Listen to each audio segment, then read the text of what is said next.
BSF এর হাতে দুই মহিলা আটক। ধুবড়ীর ভারত বাংলাদেশ সীমান্ত থেকে আটক করা হয়েছে দুই মহিলাকে। বিএসএফ আটক করেছে দুই মহিলাকে ধুবড়ীর ভারত বাংলাদেশ সীমান্ত থেকে। ধুবড়ীর ভারত বাংলাদেশ সীমান্ত থেকে বিএসএফ দুই মহিলাকে আটক করেছে। দুই মহিলাকে আটক করে ধুবড়ী সদর থানায় নিয়ে আসা হয়। কী কারণে ভারতীয় সেই দুই মহিলাকে আটক করা হয়েছে সেই নিয়ে ধুবড়ী পুলিশ অথবা বিএসএফ আনুষ্ঠানিকভাবে এখন পর্যন্ত কিছু জানায়নি। মহিলা দুজন ভারতে অবৈধভাবে প্রবেশ করা কোনো বাংলাদেশি নাগরিকের সাথে সম্পর্ক থাকার সন্দেহে তাদের আটক করা হয়েছে বলে অনুমান করা হচ্ছে।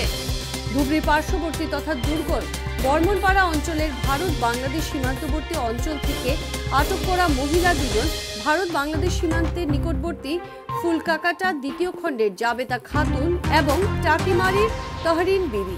ধুবড়ীর ভারত বাংলাদেশ সীমান্ত থেকে বিএসএফ দুই মহিলাকে আটক করেছে। দুই মহিলাকে আটক করে ধুবড়ী সদর থানায় নিয়ে আসা হয়।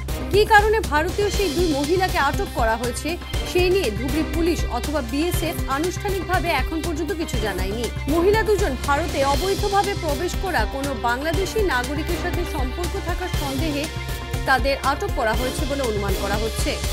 ধুবড়ী পার্শ্ববর্তী তথা দুর্গম বর্মনপাড়া অঞ্চলের ভারত বাংলাদেশ সীমান্তবর্তী অঞ্চল থেকে আটক করা মহিলা দুজন ভারত বাংলাদেশ সীমান্তের নিকটবর্তী ফুলকাকাটা দ্বিতীয় খণ্ডের জাবেদা খাতুন এবং টাকিমারির তহরিন বিবি।